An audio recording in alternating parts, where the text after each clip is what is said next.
Salve, salve, nação corintiana! Aqui começa mais um episódio do Fala FM, comigo mesmo, Fernando Martins.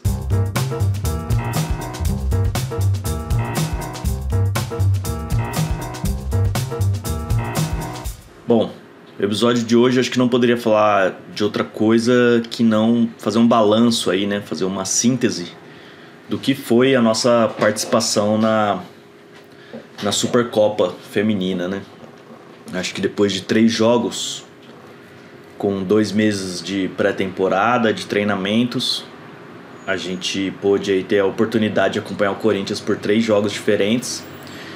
E então acho que é um momento aí, mesmo que numa competição de tiro curto, início de temporada, muita coisa ainda pode mudar daqui para frente, né? Inclusive aí nessa semana de treinamentos até a estreia do Campeonato Brasileiro. Entretanto, acho que alguma coisa a gente já pode falar sobre esses 3 primeiros jogos, né? Sobre essa primeira amostra aí que o Corinthians de 2025 nos trouxe, né? Então, antes de mais nada, né? Relembrando rapidamente, a gente começou a competição jogando contra o Grêmio pelas quartas de final, né, da competição, fora de casa, e o jogo estava ali truncado, tudo, não era um jogo fácil, apesar da nossa superioridade técnica ali, que já vinha se mostrando. Então, aos 33 minutos do primeiro tempo, o Corinthians fica com uma jogadora a mais, né? Então, a partir dali, rapidamente o Corinthians se colocou em vantagem no placar. O Lucas fez alterações importantes ali para aproveitar essa vantagem, colocou o time mais para frente, mesmo sem fazer mudanças na formação. Foram mudanças de perfil de jogadoras que deixaram o time mais ofensivo, né? E foi interessante esse jogo. E a partir daí, então, o Corinthians colocou 3-0 no placar e a gente avançou de fase para enfrentar o Cruzeiro, que tem tudo aí para ser um dos grandes competidores desse ano no futebol brasileiro. E já nesse jogo é uma situação diferente aí, porque se no primeiro jogo a gente teve um a mais desde os 33, 35 do primeiro tempo, já nessa partida contra o Cruzeiro pela semifinal, a gente teve um a mais, uma jogadora a mais desde os 10 minutos do primeiro tempo. E aí sim já um outro cenário, né? A gente praticamente jogou o jogo inteiro no 11 contra 10. E mesmo assim o Corinthians sofreu bastante ali para conseguir abrir o placar, e isso foi acontecer somente aos 85 minutos do segundo tempo, a partir de uma cobrança de pênalti da Victoria Albuquerque, né? A gente até poderia ter feito 2-0 em outra penalidade, mas que foi desperdiçada, né, pela Duda Sampaio. Mas enfim, a gente conseguiu a classificação ali mais uma vez. E por fim, né, indo para a final da competição, a gente conseguiu aí essa vaga merecidamente. E do outro lado o São Paulo, né, que também vinha fazendo uma boa competição. E a partir daí já foi o primeiro jogo em que a gente jogou no 11 contra 11, né? Ninguém do time adversário foi expulso, nosso time também, teve todas as atletas em campo. E já com essas 2 partidas ali passadas, e que talvez com certeza foi possível já ter algumas observações para a gente chegar nesse terceiro jogo, né? Tanto da capacidade física mesmo das atletas, né? Que sempre esse começo de ano é complicado, as atletas oscilam bastante ali, tanto na questão técnica quanto na questão tática, muito também por esse aspecto físico, né? Então a gente viu jogadoras importantes não começarem o primeiro jogo e depois começarem o segundo, aí jogadoras que começaram o primeiro descansaram no segundo, enfim, teve um revezamento bom aí, onde foi possível dar uma mesclada aí para chegar nessa final com não vou dizer acima de ninguém, mas assim, a gente conseguiu dosar ali nos 2 primeiros jogos, especialmente por jogar com uma jogadora a mais, para chegar fisicamente bem para a terceira partida e com todo mundo de certa forma preservado, né? Então foi um 0-0, né? Ninguém conseguiu abrir o placar, um jogo bem equilibrado, e que o Corinthians teve mais posse de bola, mas o São Paulo teve também igualou isso nas condições do jogo, nas finalizações, enfim. Era um jogo que qualquer um poderia ter abrido o placar, mas ficou no 0-0 mesmo, até que foi para as penalidades, né? Nas penalidades, aí quem se deu bem foi o São Paulo.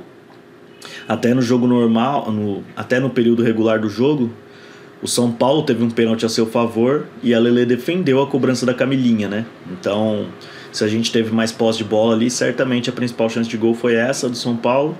E a Lelê foi muito feliz em fazer a defesa, mas depois, na disputa de penalidades ali para resolver o jogo, após o período regulamentar, nós não fomos eficientes, né? O Corinthians não foi eficiente mais uma vez, assim como já tinha sido na final do Campeonato Paulista contra o Palmeiras. Agora contra o São Paulo, outro adversário aí, rival do estado, a gente também faz uma cobrança de pênaltis ineficiente no sentido de perder de novo, né? Mais uma disputa, o que algumas pessoas até já colocam como ali quase que um trauma, né? Foi para os pênaltis, a gente já... Opa, peraí. Lembrando que acho que a nossa última classificação por pênaltis foi em 2023, quando a gente ganhou do Inter, né? Nas penalidades pela Libertadores, né? Na semifinal. Mas enfim, tem toda essa questão aí, se a gente tem ou não tem algum trauma nas penalidades, mas o fato é que em campo, enquanto a bola estava rolando durante os 90 minutos, a gente não foi capaz de marcar contra o São Paulo, né? A partir daí desses 3 jogos, eu acho que a gente pode fazer um pequeno balanço aí, né? Claro que tudo tem que ir com calma, é um começo de temporada, ainda tem muita coisa para acontecer, tem muita coisa para ser ajustada, para ser enxergue pela comissão técnica, pelo Lucas ali, e muita coisa pode mudar. Entretanto, a gente não pode negar, algumas ideias foram apresentadas para a gente, né? A começar, a formação tática do time, né? Então foram 3 jogos em que a gente jogou todos eles durante todos os minutos, praticamente com a mesma formação, né? Foi esse 3-5-2 que varia para um 3-4-3, mas que tem definições bem claras ali de qual é a proposta, né? Tanto quando a gente está com bola, e a gente tem sempre uma saída bem sustentada ali com as 3 zagueiras, que inclusive todas que jogaram tiveram seus momentos bons e alguns detalhes ali a serem melhorados, mas todas mostraram uma boa capacidade de jogo com os pés, então certamente essas contratações foram bem pensadas nesse aspecto, assim, de pensar em jogadoras modernas que sabem sair jogando e que vão iniciar a nossa construção a partir da saída de bola ali de trás. Então, seja Thaís Regina, Thaís Ferreira, a Marisa jogou todos os jogos como titular, mas seja com a Letícia também, né? A Letícia Teles, sempre foi esse mesmo esquema e não deve ser diferente, pelo menos no início desse ano, né? E essa saída de bola sempre sustentada, acredito que a gente teve uma boa construção ali em primeira fase, mas ela sempre melhorava e a gente criava coisas diferentes quando a Duda Sampaio, quando ela estava em campo, ela baixava para construir ali de trás, né? A gente viu ali contra o Grêmio e também até em outros momentos, mas especialmente contra o Grêmio, a Zanotti baixando bastante quando a Duda Sampaio não estava em campo, para fazer essa construção vindo de trás.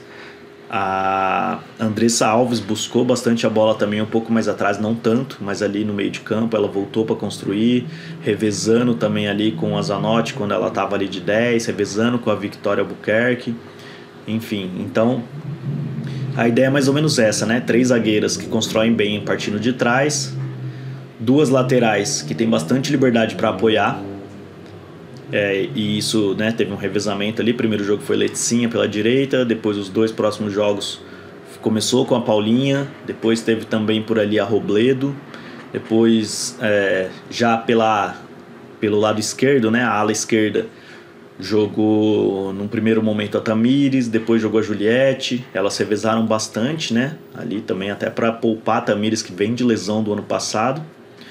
No meio de campo a gente teve no primeiro jogo a estreia da Dayana, a jogadora que vem inclusive do próprio Grêmio, que parece uma jogadora bem de marcação, que tem bastante intensidade, então uma substituta natural da Juliana, né, que saiu e foi pro Flamengo. E a gente contou ali com esse meio campo formado primeiro com a Dayana, Zanotti e Vicky, depois a gente teve a presença da Duda Sampaio, a gente também teve momentos em que quem jogou foi a Yaya, no segundo e no terceiro jogo a Yaya jogou ao lado da Duda. Também acredito que essa deve ser uma dupla que deve jogar muitos dos jogos. E ali de camisa 10, ali articulando esse meio campo, vai ser sempre ou Victoria Albuquerque ou Gabi Zanotti. Pode ser também que a Duda seja deslocada para aquele espaço do campo, assim como a Andressa Alves, né? Como jogou em alguns momentos desse jogo. E no ataque a gente teve ali a Ariel Godoy jogando muitos minutos desses 3 jogos. E também teve bastante participação a Robledo. O que mais? A gente viu a entrada ali também da Eudmila, da Carol Nogueira. E enfim, foi mais ou menos por aí o cenário desses jogos, né? E o que me chamou a atenção disso, assim, eu acho que antes de tudo, eu acredito que o Lucas ele deva confiar bastante nesse sistema tático. Talvez ele enxergue que a gente possa superar boa parte dos problemas que a gente vai enfrentar, né, dos obstáculos que os adversários vão tentar nos colocar. Eu creio que ele acredite que esse sistema seja o mais adequado a esse elenco que ele montou, né, esse já com bem mais participação dele, para superar essas adversidades e tentar um caminho de glórias para 2025, né? E por que eu acho, né, que ele tá com essa confiança bem alta nesse sistema? Acho que acima de tudo pelo que os 3 jogos nos mostraram, né?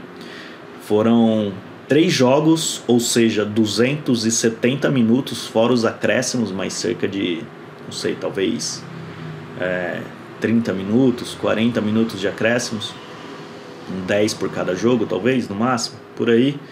Então, cerca de 300 minutos em campo, mesmo quando a gente teve uma atleta a mais por 80 minutos, por 70 minutos das partidas, este foi o único sistema que a gente viu em campo. Então, mesmo quando a gente teve possibilidades de criar de uma forma diferente, de se defender de uma forma diferente, de construir de uma forma diferente, especialmente pela vantagem numérica em campo ou pela necessidade do jogo, como contra o São Paulo, 0-0 também por todos os 90 minutos, a gente não alterou esse sistema tático, né? Então foi ali o 3-5-2/3-4-3, tanto com bola quanto sem bola, que permaneceu em campo pelo lado do Corinthians por todos esses jogos, por todos os minutos disputados, né? Então, isso é ruim? Não sei. Eu não sei. Eu acredito que o futebol bem jogado, um futebol que eu acredito, que eu tenho gosto de torcer, de acompanhar, eu acredito que ele deve fornecer alternativas mediante as circunstâncias do jogo. Isso não quer dizer exatamente que precisa mudar a formação, sabe? Muitas vezes numa formação idêntica a gente pode construir cenários diferentes, como por exemplo uma ala que construa mais por dentro, uma ala que jogue por fora, que chegue à linha de fundo, um meio de campo mais ofensivo, de repente uma atleta da dupla de ataque ou do trio de ataque que jogue mais pela beirada, outra que ataque a profundidade, que elas revezem entre si, que uma atleta do meio de campo, por exemplo a nossa camisa 10, vamos supor a Zanotti, que ela troque com a Duda Sampaio em determinados momentos e uma construa de baixo, a outra some ali na presença de atletas dentro da área. Então eu não acredito em estilo único de jogar, eu não acredito em formação única, em formação ideal. Acho que tudo depende do seu contexto, tudo depende do seu elenco à disposição, da condição física das suas atletas, e nenhum sistema vai ser perfeito. O futebol, como a gente diz, e isso vai ser dito constantemente por aqui, é um cobertor curto, onde a gente pode cobrir alguns espaços e vai descobrir outros. A gente pode priorizar atacar por um lado e o outro lado ficar exposto. A gente pode ser rápido no ataque, mas chegar com menos gente na frente. A gente pode ser conservador, tocando a bola devagar, mas ser moroso, ter menos chances de gol. Enfim, tem muitas coisas que podem mudar mesmo dentro de um sistema tático, né? A gente chama isso de princípios da equipe, né? Princípios táticos. Então, Não quer dizer que a gente precise mudar a formação para a gente ter, por exemplo, um time mais ofensivo, um time mais defensivo, ou que a gente altere a circunstância do jogo mediante ao que foi nos apresentado pelo adversário, né? Então, o futebol sempre é muito complexo e toda vez que a gente tenta resumir ele a uma frase descontextualizada ou uma frase pronta, como, por exemplo, esse 3-4-3, esse 3-5-2 não está funcionando, coloca 3 atacantes, tira uma zagueira pelo amor de Deus, igual a gente vê nas redes sociais, enfim. O futebol é mais complexo do que isso. E eu acho que a nossa missão aqui, tentando comentar o jogo e entender a equipe, entender os princípios do time, é entender o trabalho através da comissão técnica e o que o jogo nos oferece para a gente entender isso tudo, né? Então, eu não acho que a manutenção do 3-5-2 seja ruim a princípio, mas, na minha visão, e com todo respeito ao trabalho das pessoas envolvidas, eu senti falta de ver um pouco mais de mobilidade nesse time, de ver mais de opções, de ver mais jogadas construídas e, de alguma forma, sim, eu senti falta da gente ter alternativas táticas dentro dessas circunstâncias do jogo. Acho que é inegável isso, acho que muita gente está conversando sobre isso, estão falando sobre isso nas redes sociais ou em conversa com amigos ou as pessoas que estiveram presentes nos jogos, de como o Corinthians ele foi se tornando, até mesmo num período curto de 3 jogos, ele foi se tornando uma equipe previsível, assim. Então, por mais que tenha ali uma coisinha ou outra que eu achei interessante, uma troca ali de uma atleta por outra dentro do sistema, uma Gabi Zanotti trocando, descendo para armar o jogo de trás, depois a Duda Sampaio, teve determinado momento também que a gente tirou nossa lateral esquerda, e quem fez a lateral esquerda contra o Grêmio, né, inclusive, ou contra o Cruzeiro, não lembro bem agora, mas eu destaquei isso em um dos 2 episódios anteriores, da Andressa Alves fazendo a ala esquerda no finalzinho do jogo. Então, às vezes essas coisinhas que são quase que imperceptíveis, né? Não é imperceptível, porque a Andressa Alves indo para a lateral vai te chamar atenção, mas isso de repente vai construir uma abertura para uma alternativa de jogo. Então, por exemplo, a Andressa Alves, que ela tem uma característica de armação, de arremate à distância, de repente ela ali pela ala esquerda, ela tem um bom cruzamento também, de repente ela bate escanteios, né? De repente ela pode criar alguma alternativa por ali, mas claro, foi uma circunstância pequena, no finalzinho do jogo, muito mais por necessidade do que por alternativa, eu acredito, né? Enfim, eu acho que isso chamou a atenção a princípio, né? Essa dificuldade que a gente teve de propor algo diferente nas partidas. Então, muitas vezes a gente viu o adversário espelhando o nosso sistema tático, colocando jogadores para marcar e fazer encaixe individual nas nossas atletas, e em boa parte do jogo a gente sofrendo para superar essas barreiras impostas pelos adversários, especialmente quando a gente estava com um atleta a mais e a gente não conseguiu criar tanto assim a ponto de fazer diferença, né? Claro que contra o Grêmio foi logo de cara, a gente fez 3-0, não foi uma partida difícil, a gente controlou, mas era um time mais frágil do que o Cruzeiro, por exemplo, do que o São Paulo, e que a gente estava com um atleta a mais. Na segunda partida contra o Cruzeiro, adversário mais difícil, jogo equilibrado, mas a partir dos 10 minutos com um atleta a mais.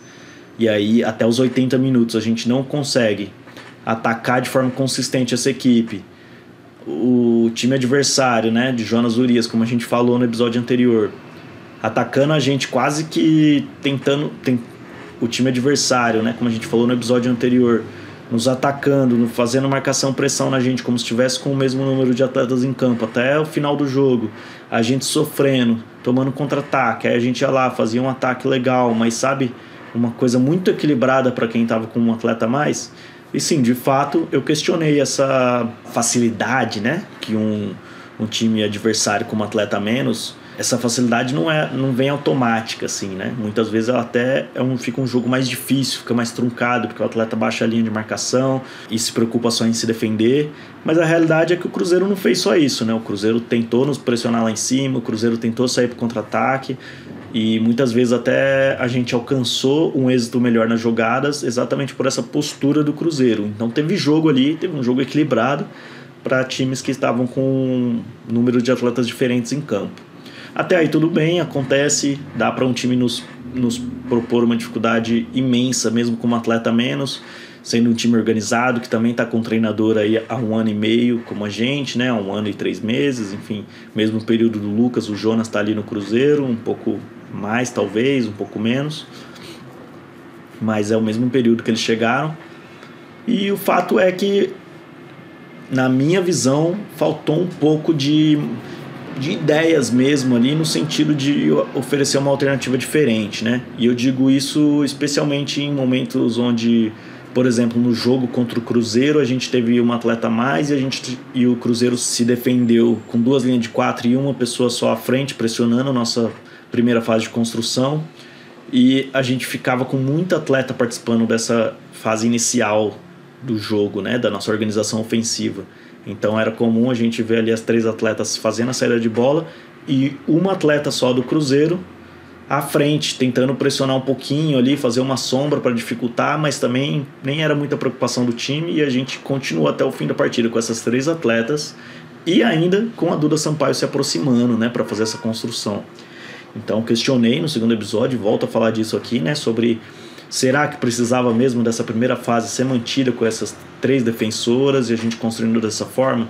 Se a Duda já vai baixar para construir, a gente não poderia manter essa linha de 3, que talvez, né, esteja sendo treinada, mas que uma dessas 3 atletas, na hora de fazer essa primeira fase da construção, fosse a Duda Sampaio, dela baixando ali como volante e tomando essa posição, uma zagueira pelo meio, a outra pela esquerda e ela pela direita, ou ela pelo meio, 2 zagueiras abertas, uma saída lavolpiana, né, que a gente chama no futebol, que foi o Ricardo Lavolpe aí, com a seleção do México, que colocou em evidência esse modo de fazer essa primeira fase da construção, né? Então, enfim, essa foi a situação apresentada ali em que eu questionei um pouco essa manutenção do sistema, né? Talvez pudesse ser um pouco diferente, em uma alternativa ali que nem desmanchasse tanto essa ideia de jogo apresentada pelo time, né? Seria ali mais talvez a Duda baixando para fazer essa linha de 3, e assim que a gente quebrar essa primeira linha de marcação, assim que a gente passasse da primeira linha, da segunda linha, né, do Cruzeiro ali, da linha de 4, e ficasse já em segunda fase de construção ou ainda em zona de finalização, a Duda já estaria caminhando e se aproximando das atacantes ou ali esperando uma segunda bola, enfim. Então acredito que talvez esse fosse um cenário possível ali, que com uma jogadora a mais indo à frente, a gente poderia ter mais presença de área, enfim, alguma situação mais ou menos nessa configuração, né?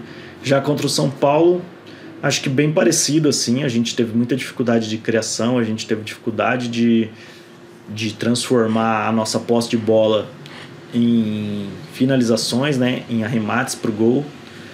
E, enfim, eu acho que foi um problema que acabou de alguma forma, né, até no começo do jogo contra o Grêmio, os primeiros 30 minutos, a gente pôde ver ali que quando o time está, né, de igual para igual com o adversário, a gente sofreu muito, e até mesmo quando a gente tinha vantagem numérica, a gente também sofreu muito para conseguir converter as chances em gol, né?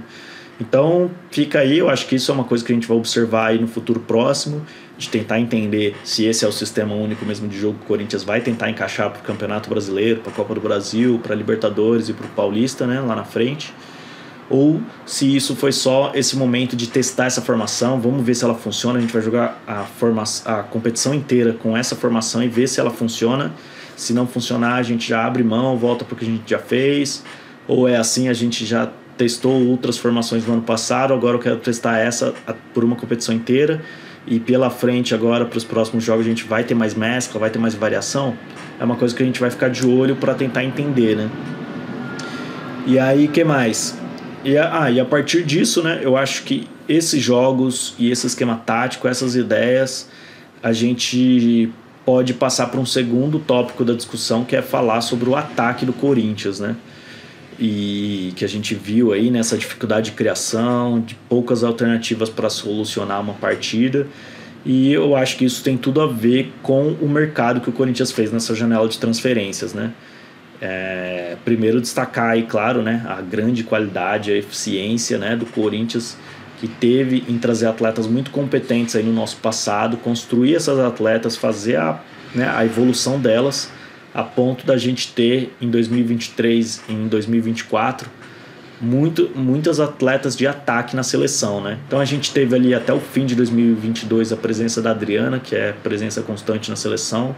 A Adriana saiu rapidamente, a Gabi Portillo assumiu ali essa posição ainda mais de titular, né? Ela já vinha galgando ali esse espaço, mas aí quando a Adriana saiu, ela vira de vez titular e entra de vez ali entre as principais jogadoras da história, né, do Corinthians feminino, e também crava de vez seu nome na seleção, vai para a Olimpíada. A gente tinha a Milene, né, que já foi uma atleta muito forte de seleção em outro momento, recentemente um pouco menos, mas também é uma atleta muito experiente, que chama a responsabilidade, que fez gol em final de Libertadores em 2023, né, e que conhece muito o futebol brasileiro, conhece o Corinthians, conhece as competições, enfim. E também foi embora para a Ferroviária, né? A Gabi Portillo foi para o Gotham dos Estados Unidos, e a Jennifer, né? Claro, um jovem talento aí que a gente lapidou aí nos últimos anos aí, que nos deu muitas alegrias, que fez muitos gols e era uma pivô incrível ali, uma camisa 9 de verdade, brigadora, com a cara de Corinthians, decisiva, que também foi embora aí para o futebol mexicano. Então, de uma vez, a gente perdeu, né, essas 3 atletas aí, né, Gabi Portillo, Milene e Jennifer. A gente perdeu peças muito importantes do nosso ataque e que foram repostas, né, pela Ariel Godoy, que veio do São Paulo, e também pela Andressa Alves, né, que é mais uma camisa 10, uma jogadora ali, uma meia atacante, uma segunda atacante, não é bem uma camisa 9 ali, mas foram esses 2 principais reforços ali para essas posições, né. Para além disso, eu acho que o Corinthians, historicamente, ele sempre manteve substituições de jogadoras que sairiam para o mercado externo, ele sempre repôs antecipadamente, né, essas perdas. Então, acho que a Eudmila mesmo, chegando em 2023, já foi pensando numa possível saída da Portillo que viria a se concretizar nesse futuro agora, né, que acabou de acontecer. Então, acredito muito na Eudmila assumindo mais esse papel como titular nesse momento, mas ainda teve pouco espaço nesses 3 primeiros jogos. O que mais? A Robledo também, né, que jogou bastante esses jogos, ela deve ter uma participação mais intensa esse ano, diferente do ano passado, né, que claro, né, foram só 6 meses de Robledo no Corinthians, mas que ela ainda estava tímida, jogou pouco, não pôde jogar o Brasileirão. Então é entender, né, o que dá para ser aproveitado do elenco e o que não dá, o que não dá, mas acima de tudo, na minha visão, eu acho que a gente ficou devendo um pouco, né, na substituição dessas atletas, e a gente perde muito mesmo no setor ofensivo, especialmente ali de finalização da nossa equipe, né. E eu acho que perde muito também, não só em finalização, mas de velocidade, né, porque a Jennifer era uma atleta muito veloz, teve até jogo contra a Ferroviária que ela faz o gol partindo do meio de campo, correndo ali, disputando com as zagueiras, e deixa elas para trás e faz o gol. A Milene também tinha velocidade, tinha drible, apesar de um pouco menos, especialmente nessa fase da carreira. E acima de tudo a Portillo, né? Que, claro, uma das jogadoras mais rápidas do mundo. Mas claro que quando as substitutas como a Ariel e especialmente a Andressa Alves não são tão velocistas, isso ficou bem marcado esse ano, né? Ainda agora com a presença mais marcante aí das Gabi Zanotti, né? Depois, né, de se recuperar da lesão, estar mais apta, esse ano ela já algo mais próximo do 100%. A Vicky Albuquerque também, que é uma jogadora muito técnica, muito forte, mas que não tenha na velocidade um forte, né, do seu jogo. Então acho que a gente perdeu muita velocidade, e nisso a gente perde opções de mudar o jogo, dentro do próprio esquema, né? Em fazer, por exemplo, uma saída mais rápida, fazer uma construção mais efetiva, puxar um contra-ataque. A gente viu em alguns jogos ali Gabi Zanotti tentando ser lançada na velocidade, Andressa Alves também indo para cima e sendo ali ainda que tem um drible muito bom, mas não consegue superar adversários na velocidade. A Ariel Godoy também não é uma jogadora lenta, ela tem as pernas longas, ela é uma jogadora alta, mas isso também não necessariamente se reflete em velocidade, né? Enfim, então eu acho que esse atributo do nosso ataque a gente perde demais aí com o mercado que a gente fez até aqui. E eu espero de verdade que o Corinthians esteja de olho aí para tentar de alguma forma melhorar esse setor, que a gente foi bastante prejudicado nesse mercado, né? Claro que não é culpa do Corinthians, o mercado do futebol feminino está cada vez mais maluco. A gente pega, por exemplo, aí Jennifer e a Priscila, que são as duas principais atacantes camisa 9 da seleção brasileira. As duas estão no futebol mexicano hoje. Então, o futebol mexicano que até pouco tempo atrás a gente não tinha muitas notícias, né, deles virem atrás das nossas jogadoras. Agora eles estão com as duas principais 9 da seleção brasileira. A gente vê aí equipes já tendo mais força, né, para não perder essas jogadoras para times rivais. Então, provavelmente o Corinthians tentou, né, muito trazer a Priscila do Internacional e, na verdade, quem conseguiu levar foi um time aí do futebol mexicano, né?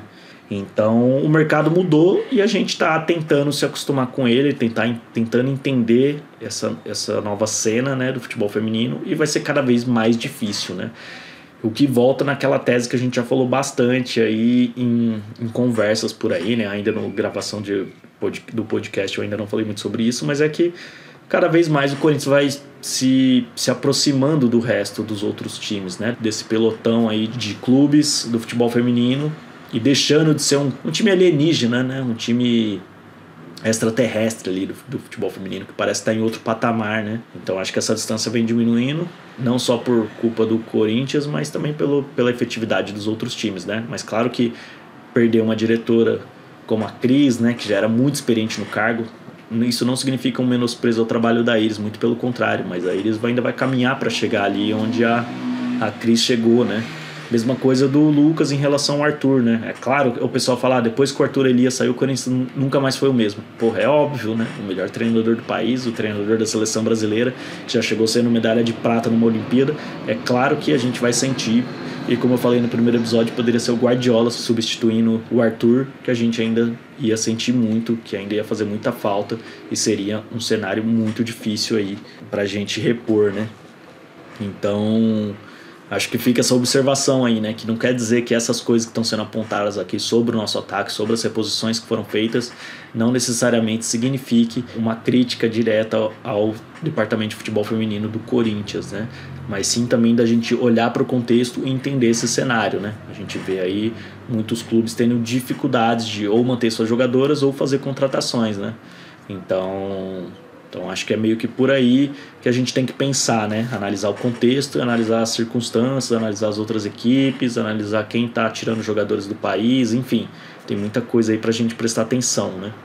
Falando também ainda sobre o ataque, mas também voltando a falar um pouco do esquema tático, ou seja, misturando um pouco das duas pautas de hoje, também me chama muita atenção que a manutenção desse sistema tático, né, do 3-5-2 aí por parte do Lucas, é um sistema que tira um pouco a força de algumas atletas que podem ser ou poderiam ser muito importantes nesse ano de 2025, né?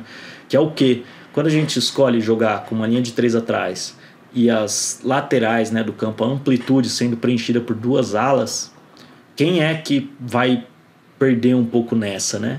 As pontas. A gente não está jogando com pontas, né? Então, por exemplo, se anteriormente a gente jogava num esquema onde jogadoras como a Tamires poderia fazer uma ponta esquerda, uma Jaque fez bastante a ponta direita, a ponta esquerda, a Portillo jogava nas duas pontas, a Fernanda jogava nas duas pontas, a Eudmila jogava nas duas pontas, e a gente tinha muita força nessa posição do campo, né? As duas pontas ali, mais à frente das alas que estão jogando agora.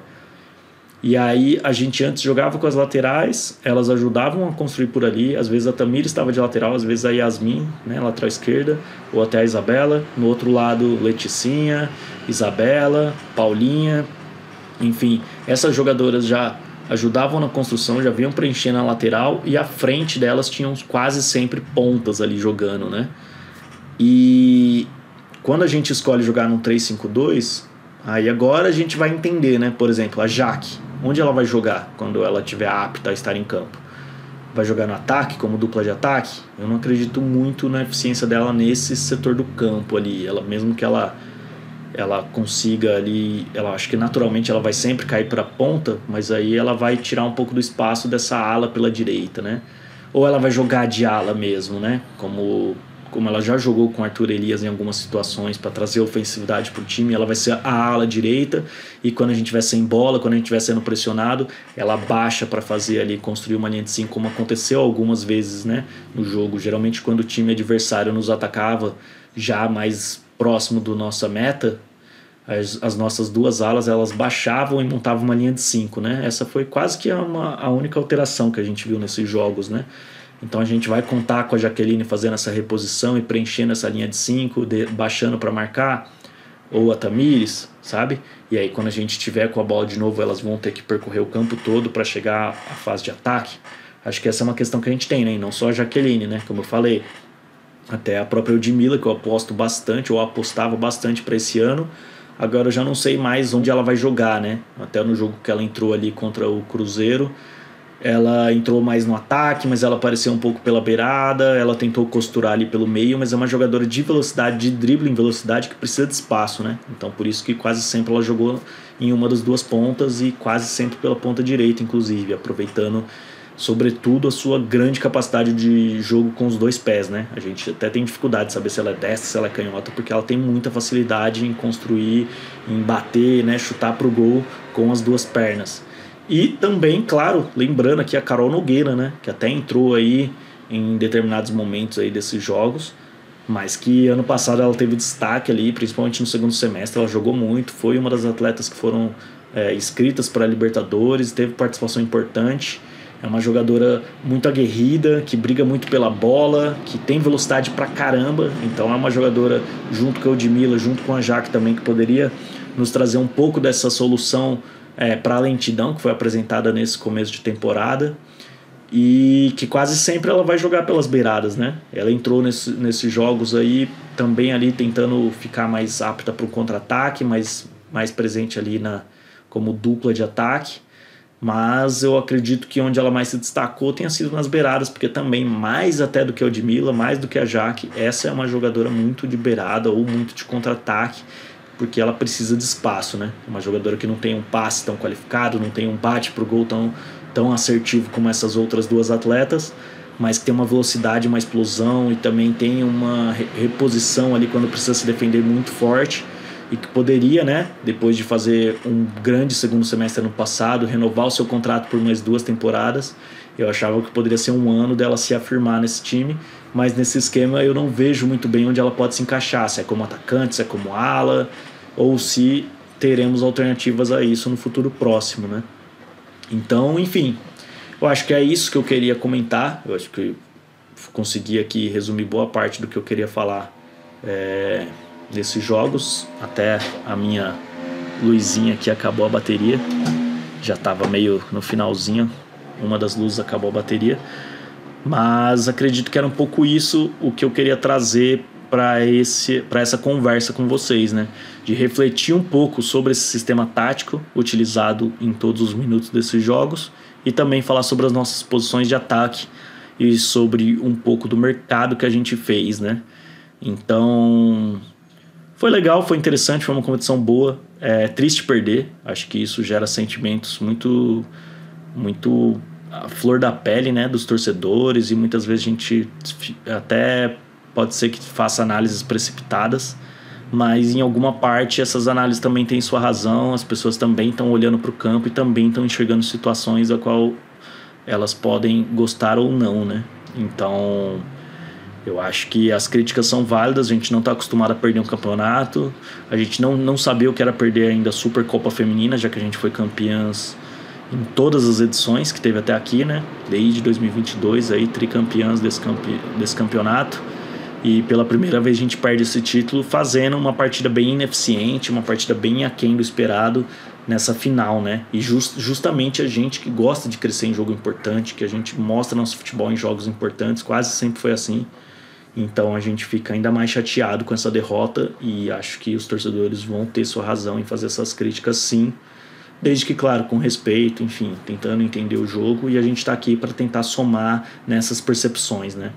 Então é isso, queria saber de vocês também, se vocês acreditam que essa formação pode vir a ter sucesso, ou se é uma ideia ruim, quais vocês acham que poderiam ser esquemas alternativos, né, para o clube. Eu particularmente tenho a minha visão, mas eu espero, antes de falar um pouco mais sobre o que eu penso, eu gosto de ver o que pode ser apresentado pelo próprio time, e eu acho que o Lucas vai oferecer alternativa sim a esse time, mas o que veio até agora foi diferente, e a gente tem que esperar até para ter mais opinião, para conhecer melhor as novas jogadoras, enfim. Então vamos ter calma e vamos assistir os jogos e ver o que ele nos entrega. Acho que nosso papel é esse. Eu espero de alguma forma ter somado aí no jeito que você assistiu esses jogos, no que você entendeu da equipe em campo, né, durante esses 3 jogos. E enfim, estamos aí para tentar somar de alguma forma nessa visão aí. Espero que tenham gostado. Para mim, mais uma vez, um prazer estar aqui. A gente ainda não recebeu praticamente nenhum feedback, assim. Eu sei que esse começo é bem difícil mesmo. Mas então reforço aí para quem chegou até aqui escutando, por favor, comenta, me fala o que vocês estão achando, se vocês estão gostando do formato, se vocês estão gostando dessa conversa. Dessa vez vai ter menos vídeos, né, nesse episódio, então se isso é mais legal, mais atrativo, se a didática tá boa, a retórica tá legal, né, o jeito de falar, se tá maçante, se tá cansativo, enfim, qualquer crítica pode vir a construir pra gente fazer uma coisa mais legal, pra gente animar em estar aqui conversando, pra gente não perder também esse pique, enfim. Então é isso, esse foi o terceiro episódio aí, né, da nossa ainda estreia, né, por aqui. E é isso, vamos aguardar agora a estreia no Brasileirão. O primeiro jogo do Corinthians vai ser contra o Real Brasília, lá em Brasília. A gente tem uma semana aí de treinamentos até lá e eu espero que a gente possa ver um jogo mais interessante, mais animado, com mais oferta de tanto questões táticas como técnicas, né? Também que a gente veja a evolução física da equipe. E é isso, vamos acompanhando aí e tentando entender esse time do Corinthians feminino de 2025. Então é isso, fiquem bem e até a próxima. Um abraço, tchau, tchau.